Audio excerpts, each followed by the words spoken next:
प्रयागराज में 2 दिन पहले फिल्मी अंदाज में हुए शूटआउट में मौत के घाट उतारे गए पूर्व विधायक खालिद अजीम उर्फ अशरफ ने 17 से 18 दिन पहले एक बयान दिया था कि जब वो प्रयागराज आए थे 28 मार्च को, तो यहाँ एक पुलिस अधिकारी ने उनसे मुलाकात की थी, धमकी दी थी और ये कहा था कि इस बार तो बच गए हो, लेकिन अगले 15 दिनों में तुम्हें जेल से बाहर निकाला जाएगा और मौत के घाट उतार दिया जाएगा।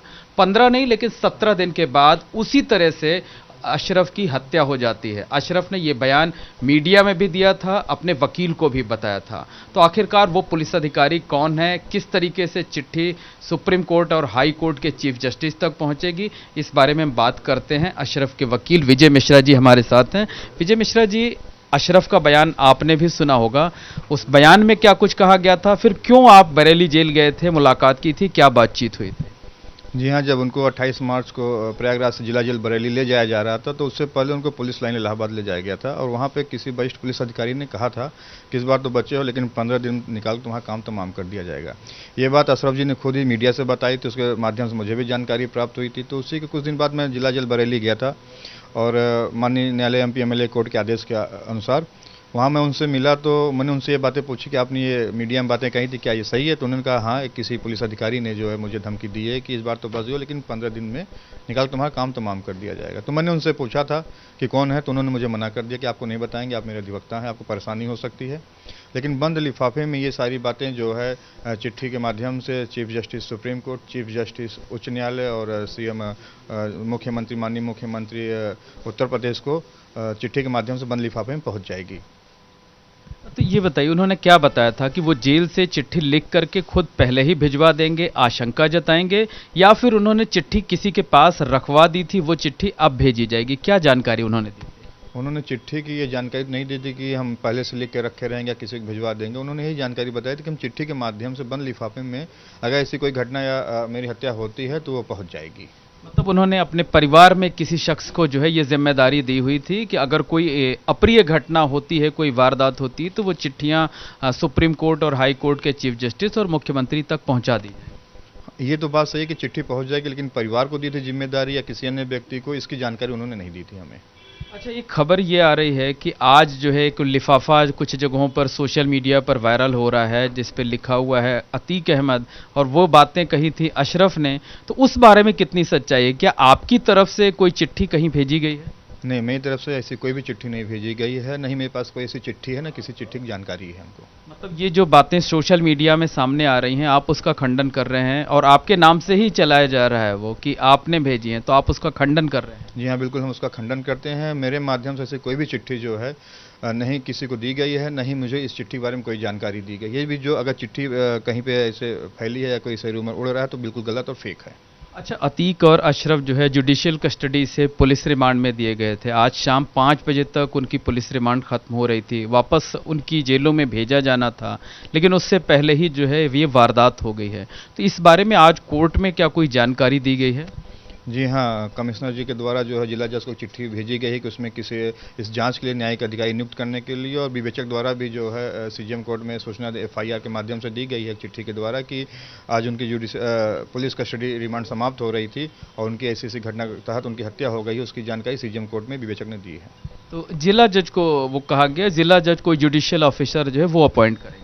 जी हाँ, कमिश्नर साहब ने जो है चिट्ठी जिला जज साहब को लिखी है और वो इसमें कोई न्यायिक अधिकारी नियुक्त करेंगे जांच के लिए। अच्छा, सुप्रीम कोर्ट में ये जो शूट आउट हुआ है, सुप्रीम कोर्ट में एक PIL दाखिल की गई है, आप लोग भी सुप्रीम कोर्ट जाने की तैयारी में हैं, क्या बातें सुप्रीम कोर्ट में रखेंगे और क्या मांग करेंगे? क्योंकि इसमें हमारे साथ सीनियर एडवोकेट्स भी हैं और अतीक अहमद जी और अशरफ जी के जो है सीनियर एडवोकेट्स का पैनल है, इसमें उनके साथ सलाह और मशवरा करने के बाद बैठ कर रणनीति तैयार करके फिर ही सुप्रीम कोर्ट जाएंगे। क्या कहेंगे आप लोग सुप्रीम कोर्ट में, क्या दलीलें देंगे, क्या मांग करेंगे कि किस तरीके से जुडिशियल कस्टडी, पुलिस कस्टडी में जो लोग हैं उनको इस तरीके से मार दिया जाता है? जी हाँ, बिल्कुल। पहली बात तो इस पूरी घटना की निष्पक्ष न्यायिक जांच के लिए सुप्रीम कोर्ट में जो है बात रखेंगे। उसके बाद जो हमारे इसमें सीनियर भी हैं, जो सीनियर कहेंगे उसके हिसाब से कार्य होगा। उस तरह से दलीलें देंगे, वो आधार पेश किए जाएंगे? जी हाँ, बिल्कुल। अच्छा, एक चीज़ और है कि जिस अंदाज में जो है वो वारदात को अंजाम दिया गया, पुलिस ये कह रही है कि तीनों जो है बहुत कम उम्र के लड़के थे और वो डॉन बनने के चक्कर में जो है वो उन्होंने इस तरीके की वारदात को अंजाम दिया है। आप इससे इत्तेफाक रखते हैं? जी बिल्कुल नहीं, ये जो बातें उनके द्वारा कही गई है बिल्कुल झूठ है, निराधार है। ये जो शूट आउट या शूट किया गया है शूटरों द्वारा, ये बिल्कुल राजनीतिक साजिश के तहत कराई गई है। ये इशारा आप किसकी तरफ कर रहे हैं, राजनीतिक साजिश की? राजनीतिक साजिश, चूंकि अतीक अहमद जी 5 बार विधायक, एक बार सांसद भी रहे हैं, अशरफ जी भी एक बार विधायक रहे हैं, तो पक्ष विपक्ष दोनों से जो है राजनीतिक दुश्मनी थी, तो ये पक्ष विपक्ष किसी के द्वारा भी जो है घटना कराई जा सकती है। क्या इस बारे में कभी कुछ इंडिकेट किया था, कुछ आपको जानकारी दी थी, कभी बातचीत में कुछ जिक्र किया था कि कौन कौन लोग दुश्मन हो सकते हैं या कभी सियासी साजिश का शिकार हो सकते हैं? नहीं, इसके बारे में कोई जानकारी नहीं दी थी, नहीं किसी के बारे में बताया था, लेकिन ये जरूर बार बार कह रहे थे कि जेल से निकाल के उनकी हत्या कर दी जाएगी। इसके तहत ही हम उच्च न्यायालय भी गए थे और वहाँ से एक आदेश भी प्राप्त हुआ था उनकी सुरक्षा को लेके, और कहा भी गया था कि अगर जिला जेल बरेली से उनको निकाल कहीं भी ले जाया जा रहा है या किसी कोर्ट में भी ले जाया जा रहा है, सुरक्षा का विशेष ध्यान दिया जाए, उनके अधिवक्ता उनके साथ रहे भी माननीय उच्च न्यायालय के आदेश में था। और जो भी पुलिसकर्मी रहे उनके बॉडी वार्म कैमरे लगे होने चाहिए और किसी प्रकार की यातना प्रताड़ना नहीं होनी चाहिए, लेकिन उसके बावजूद भी उनकी हत्या हो गई, तो ये पुलिस सुरक्षा में बहुत बड़ी चूक हुई है। ये तो क्या कंटेम्प्ट ऑफ कोर्ट को लेकर के फिर आप लोग कोर्ट के सामने भी बात रखें? जी हाँ, जरूर माननीय उच्च न्यायालय में उनके आदेश की अवहेलना में बात रखी जाएगी। अच्छा, आप कह रहे हैं कि पक्ष विपक्ष दोनों की साजिश हो सकती है, मतलब पक्ष की भी विपक्ष की भी, ये इशारा किसकी तरफ? इसमें हम कुछ नहीं कर सकते हैं।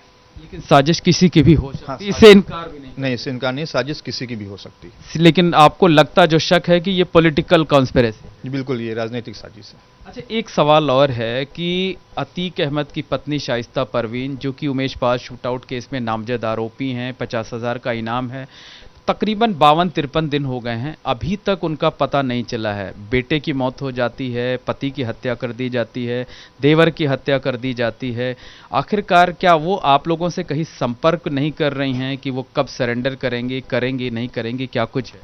नहीं, शाइस्ता परवीन जी से जो है संपर्क करने की कोशिश की गई थी जब असद उनके पुत्र के जो है सुपुर्द के खाक करना था, लेकिन उनसे किसी प्रकार किसी को कोई संपर्क नहीं हो पा रहा था। और रही न्यायालय में किसी प्रकार सरेंडर एप्लीकेशन उनकी नहीं पड़ी हुई है और अभी तक उनसे किसी प्रकार का संपर्क नहीं हो पाया है। अगर कहीं संपर्क हो पाता है तो आप लोग क्या राय देंगे कि अब सरेंडर करने के अलावा कोई ऑप्शन नहीं बचा है, क्योंकि जो परिवार के दोनों पुरुष सदस्य थे उनकी हत्या हो चुकी है, बच्चों की देखभाल करनी है? यहाँ बिल्कुल अगर संपर्क होता है तो उनको यही राय दी जाएगी कि आप जो है न्यायालय में या पुलिस में सरेंडर करते हैं। कोर्ट में सरेंडर करने की सलाह देंगे या पुलिस के सामने?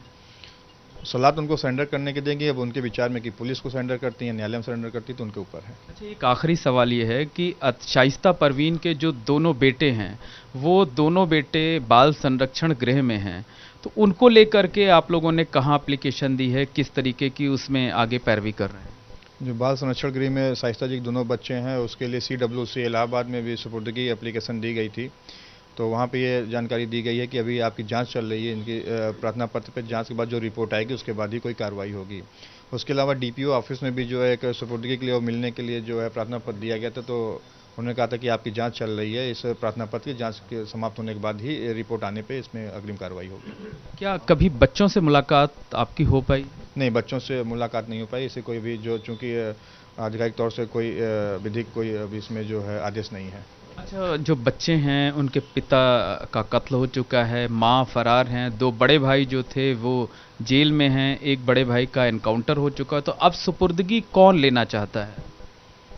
सुपुर्दगी उनकी चाची अशरफ जी की पत्नी ही लेंगी और उनके द्वारा ही प्रार्थना पत्र दिया गया है। लेकिन अशरफ की जो पत्नी हैं ज़ैनब उर्फ रूबी, उनको भी शायद पुलिस ने आरोपी बना दिया है अपनी जांच में, तो फिर वो सुपुर्दगी कैसे ले पाए?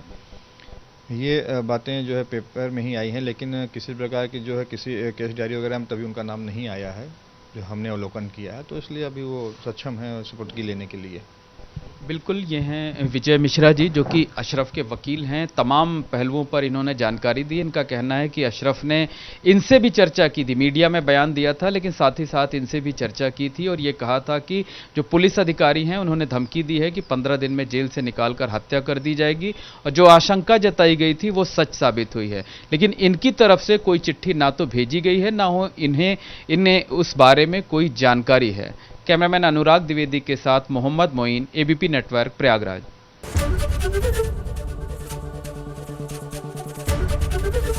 ABP गंगा, खबर आपकी, जुबान आपकी।